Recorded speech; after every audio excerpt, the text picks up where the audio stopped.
Olá para você que acompanha Notícias Agrícolas, nós estamos de volta. Nosso destaque agora é café, café Conilon e os embarques saindo lá do Espírito Santo. A gente vem acompanhando aí que o setor por lá também encontra algumas dificuldades logísticas, como você tem acompanhado aqui no Notícias Agrícolas.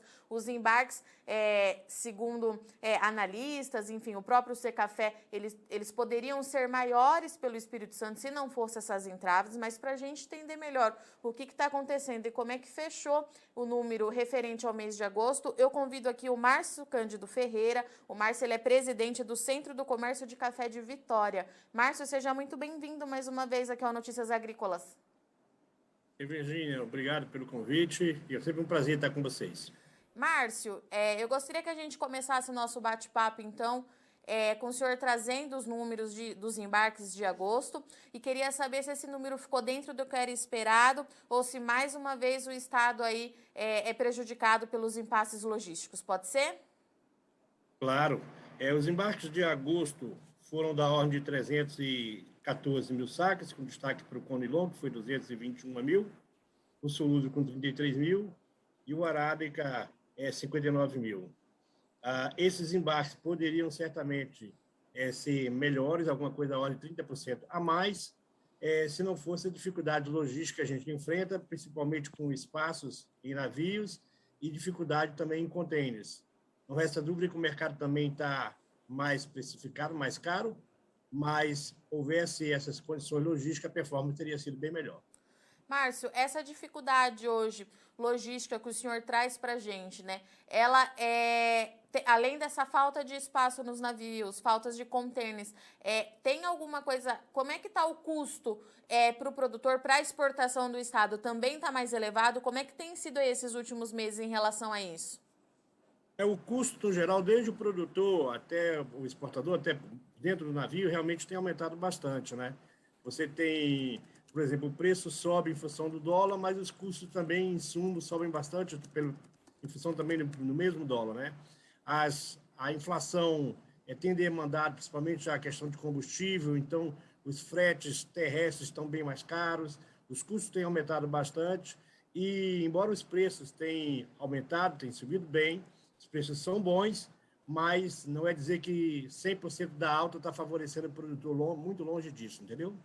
Márcio, há um mês atrás, mais ou menos, nós conversamos para saber como é que estava a situação por aí. A situação no Espírito Santo, há um mês atrás, ela era mais crítica do que nos outros portos do país. Eu queria saber se isso continua. Você trouxe aquela vez para a gente aqui no Notícias Agrícolas que, além disso tudo, o Espírito Santo perdia de embarcar, de ter saída por aí, porque alguns cafés eram direcionados para o Rio de Janeiro ou para São Paulo. Isso continua acontecendo e por quê? Essa situação permanece em função, como eu falei antes, da questão de disponibilidade de container e a incerteza de espaço no navio também. Isso gera para o comprador final uma insegurança e ele prefere, ainda que há custos da ordem de US$ 30 por tonelada no caso de Rio de Janeiro ou US$ 60 por tonelada no caso de Santos, ele prefere muitas das vezes que embarque o café por esses outros portos para ter a segurança de que o café vai embarcar. A gente sabe que os outros portos também estão enfrentando problemas muito graves, não é só do Brasil, isso é mundial, mas o Espírito Santo, o Porto de Vitória, pelas limitações que tem, principalmente com relação a calado e tamanho de navio, ele sofre mais, ou seja, aqui o impacto é maior. E por isso o cliente prefere, muitas das vezes, transferir. Isso tem afetado, sim, continua afetando. A mesma situação que nós vivemos no mês anterior continua vivendo esse mês. Então, para ver se eu entendi, Márcio, já está mais caro, né, conseguir fazer esses embarques, e ainda assim o comprador, para ter a certeza de que esse café vai chegar, ele ainda paga uma taxa um pouco mais, paga uma nova taxa e opta em ter esse café direcionado para esses dois estados, é isso? Exato, a opção dele como eu falei, pela segurança de ter realmente a mercadoria lá. Lembrando que o mercado de café vem no ascendente, preço principalmente Conilon, Arábica também, e muitas das vezes o cliente adquiriu o café 3, 4 meses atrás para embarque agora. E se esse café não embarca, na chegada lá ele é obrigado a entrar no mercado e comprar café a preços atuais. Então o prejuízo dele é muito maior, além da questão logística e da produção da fábrica que não pode ser comprometida. Então, ele prefere trocar tudo isso por um custo caro, mas que lhe dá segurança.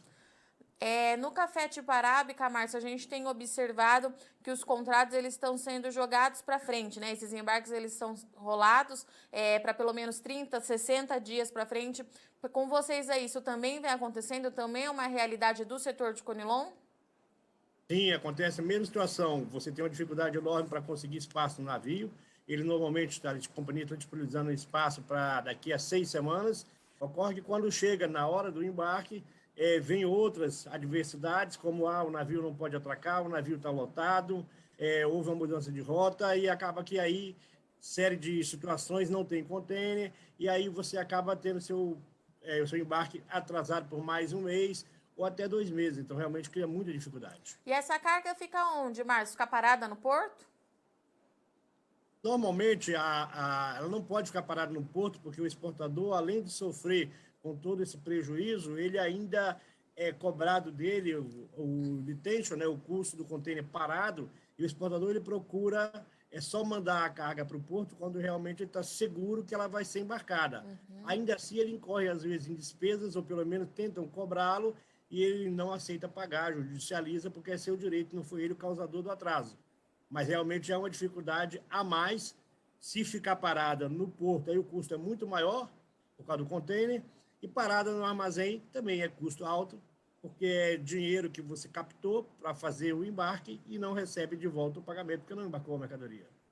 E Márcio, a gente sabe que esse problema da logística, ele é um problema global, tá todo mundo passando por isso, o Brasil vem sentindo aí os impactos das mais diversas formas e nas mais diversas culturas, mas na sua opinião, você acha que isso pode manchar de alguma forma a nossa imagem que a gente tem com importantes compradores do nosso café lá fora? Como é que você acha que quem está comprando esse café, encontrando essas dificuldades, está lidando ou está tentando resolver a situação? Como é que você faz essa análise?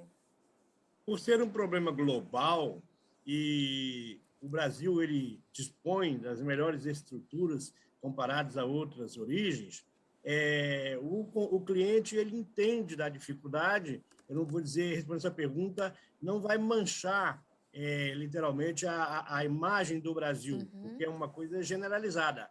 Mas o nosso trabalho é minimizar esses intempéries, essas dificuldades, para que o Brasil, vamos dizer, nessa situação toda de pandemia e dificuldade que o mundo está vivendo, responda à altura e positivamente, ou pelo menos reduzindo ao máximo essas dificuldades. E Márcio, você consegue, é possível desenhar assim, num cenário do curto, médio ou longo prazo, quando a gente deve ter uma solução para esse problema, ou você acha que isso deve se estender aí por bastante tempo? Eu acredito, pelo que a gente acompanha junto às companhias de navegação e a estrutura mesmo no mundo, que isso vai demandar ainda um pouco de tempo. Eu acredito que esse final de ano e o primeiro trimestre ainda serão bastante difíceis. Acredito, há quem diga que o próprio primeiro semestre do próximo ano será difícil também, mas eu acho que a partir do primeiro trimestre do ano que vem, a tendência é as coisas normalizarem, ou pelo menos diminuírem as dificuldades, porque a pandemia, graças a Deus, ela vem sendo enfrentada pela maior parte do mundo, com bastante vacina, e as coisas tendem realmente a melhorar. Então, acredito que nós vamos ter um quadro bem melhor a partir, vamos dizer, de abril do próximo ano. Mas dentro de um cenário normal, né? A gente conseguindo embarcar nas datas certas, sem ter que pagar essas taxas, o café saindo do Conilon, o Espírito Santo teria café suficiente para embarcar mais? A gente ainda tem café disponível? Essa redução que a gente tem nos embarques é unicamente por conta de problema logístico? Não, a redução no embarque ela tem dois fatores. O problema logístico, eu te falei que é alguma coisa da ordem de 30%, e o outro fator, no caso do Espírito Santo, é a quebra acentuada no Arábica, que fez com que a demanda do Conilon para o mercado interno realmente acelerasse bastante.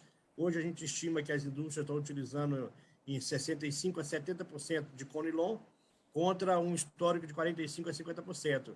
Obviamente que pagando preços bem elevados, quando o Conilon está negociando hoje aqui na faixa de R$ 780, então realmente fica bem complicado, R$ 780 faturado, né, entregue aqui em Vitória.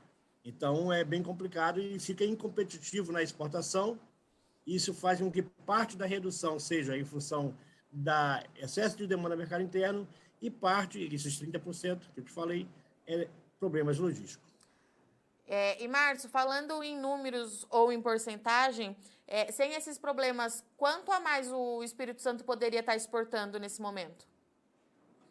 Em função da logística, 30% a mais. E, obviamente, com a adversidade da quebra do Arábica, aí nós vamos ter que ficar nesses 30%.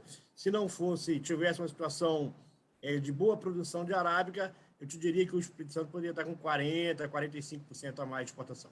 Isso dá uma média de quantas sacas, mais ou menos, Márcio? Só para a gente entender. Nós teríamos condições de estar embarcando aí alguma coisa na ordem de 4,5 milhões, 5 milhões de sacas de conilon ao ano. Acho que esse ano nós vamos ficar em torno de 3,5, 3 milhões, 3 milhões e meio. E o Arábica também um pouco mais do que os últimos anos, mas o volume do Arábica aqui continua pequeno, uma vez que o porto não está recebendo navios grandes e os cafés produzidos na zona da Mata Mineira continuam saindo pelo Rio de Janeiro ou por Santos e não estão vindo para cá. Márcio, para a gente finalizar, daqui para frente, o que a gente precisa ficar atento quando a gente fala nos embarques no Espírito Santo, na produção de conilon? O que a gente precisa aí voltar as atenções no que aí para o Estado?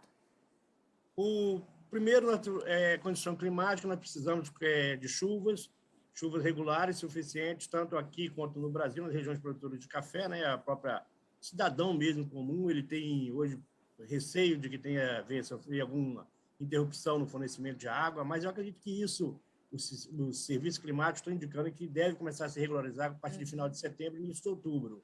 Então, esse é o primeiro ponto. O segundo, o produtor tem que ficar bastante atento, porque o preço do conilon, o café em geral, mas o conilon praticamente dobrou. Nós estamos hoje num nível bem interessante para o produtor e ele vem dosando as suas ofertas, o que faz sentido, uma vez que a demanda é muito grande, mas chega um determinado momento, e eu acredito que isso possa acontecer aí mais para o final do ano, início do próximo ano, quando você já tiver as condições de lavouras satisfatórias, chuvas, fixação e o desenvolvimento dos grãos, para que a gente possa ter uma aceleração um pouco maior nesse ritmo de venda de conilon, até porque lá na frente a gente espera que condições climáticas favoráveis nós teremos uma safra tão boa ou melhor ainda, bem provável, do que a deste ano, que no conilon foi muito boa, tanto que está dando conta do recado no Brasil, no mercado interno, e ainda atende todo o solúvel e a exportação. Márcia, essa questão climática que você mencionou começa a afetar também o produtor com irrigação? A gente sabe que a maior parte dos produtores aí tem, mas é uma coisa que está tirando o sono do produtor de conilon também? Vamos dizer, tira o sono de todos, né? Você precisa realmente de chuva. No momento, as condições ainda são de reservatórios, ainda são suficientes, mas eu prefiro ficar com o que a gente está vendo. A gente viu poucos dias atrás um pouco já de chuva aqui no norte do Espírito Santo. A gente tem previsões de chuva. Hoje, inclusive, foi um dia que o tempo mudou bastante e está indicando mais chuvas. A partir dessa semana, agora, final de semana, a gente prevê chuvas até também no Arábica e também aqui no Espírito Santo e nos outros estados. Acredito que a gente vai ter uma situação melhor, mas se não chover, aí pode ficar bem mais preocupada, a coisa pode se agravar. Mas acho que isso não vai acontecer, queira Deus que não. Márcio, muito obrigada pela sua disponibilidade. Deixo o convite aberto. Você é sempre muito bem-vindo aqui no Notícias Agrícolas. Até a próxima. Tá bom, Virgínia? Um abraço e tudo de bom para você. Bom final de semana.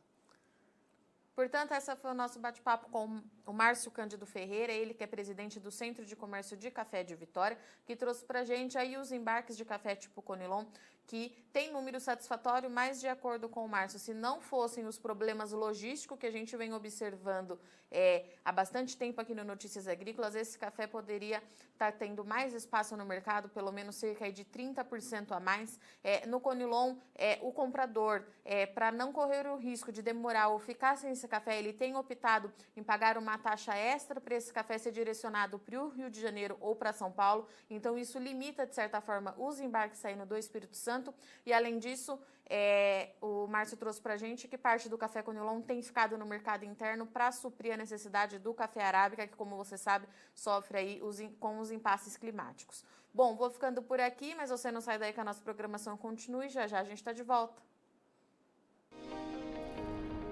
Se inscreva em nossas mídias sociais, no Facebook Notícias Agrícolas, no Instagram @Notícias Agrícolas e no nosso Twitter @Notiagre. E para não perder nenhum vídeo, não se esqueça de nos acompanhar no YouTube e na Twitch, Notícias Agrícolas Oficial.